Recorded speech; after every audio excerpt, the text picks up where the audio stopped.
Randy, how are you in the middle of this marching band season? Doing great. Getting tired of hearing metronomes, but other than that, I don't know about you. I'm just kind of over the metronome thing by this point in time. Yeah, I think kids are probably getting tired of hearing it too. Absolutely. So That's I've not been, just us.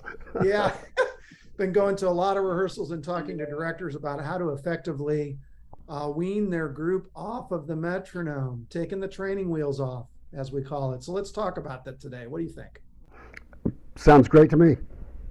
All right. So I know what I used to do and what I still do. It's the idea of making sure that we're giving the students reps, so that they know what the tempo is supposed to be, just kind of a muscle memory reminder. And then as we wean them off, starting to gradually cut the volume of or the frequency of the clicks.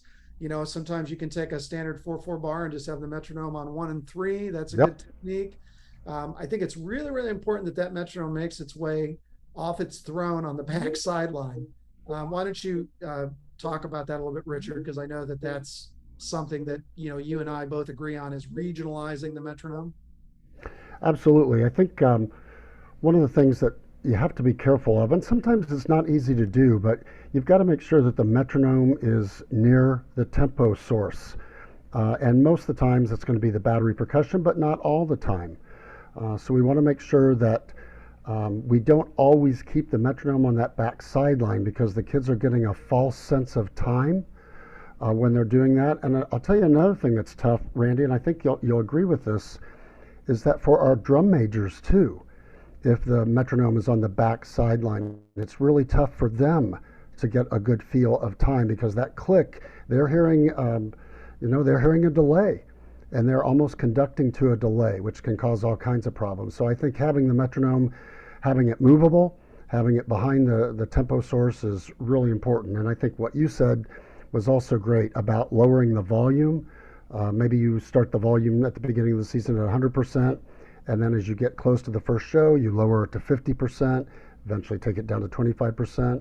And then, of course, there's the old method of where you just click one beat per bar or something like that, or give them 8 and out, and then 8 or 16 counts later, click it back in. Now, that'll really drive kids crazy and directors crazy.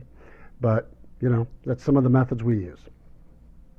Yeah, and I think they're very, very effective. And one of the things that people can consider for their backfield drum major is to have inner ear metronome going in the head, so they kind of have an idea of what's really there, and then provide perhaps the front drum major with the same, so that they're seeing what they're hearing together the same way, without having the amplification of the beat.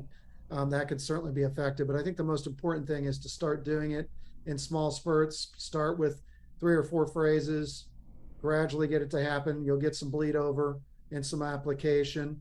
It's really effective if you can program I know that Tonal Energy has a part of their app, you can program rallentandos and retards in. So doing those things, getting everyone kind of acclimated, because it really is muscle memory. And then the last piece of that is just the reps, giving the kids the opportunity to get multiple reps.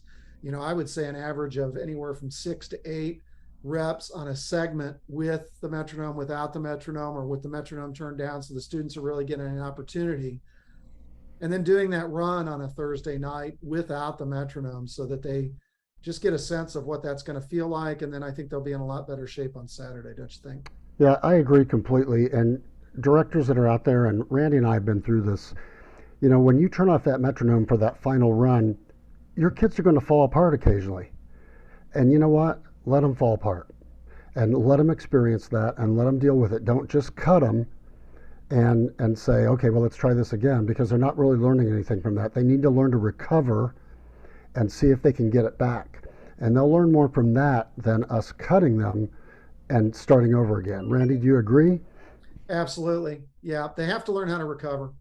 I mean, recovery is actually a skill set on Mm-hmm. many of the score sheets. So they have to learn. I heard groups this weekend that had tempo issues, but they recovered very, very quickly Yep. because their students were trained in how to do that.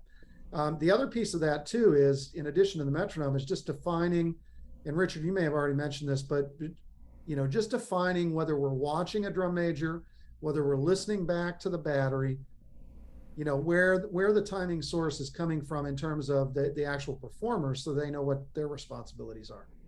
Yeah, and just little things. There's. It's funny that we're talking about this. There's so many little things that keep coming into my head. If you have more than one drum major, who's your lead drum major? That drum major needs to understand where they're getting the pulse, whether it's the center snare's feet or the center tenor's feet or wherever they're getting the pulse from. And then the other drum major has to make sure they're on top of the beat with that other drum major and not behind the other drum major, because that will cause all kinds of tempo problems as well. So it's just this constant process of training our drum majors and training our kids to keep time themselves, basically, and to understand for our drum majors that they aren't going to always be able to conduct with what they hear. They have to conduct tempo. Yeah, it's great information. Well, good luck weaning your ensembles from your metronome and taking the training wheels off. This were some tidbits here from Richard and Randy, and we wish you the best as you continue your rehearsals and your marching band season the rest of the year. Take care, everyone, and we'll see you next week on another episode of Coffee Talk. Can't wait to see your groups out there, everyone. Take care.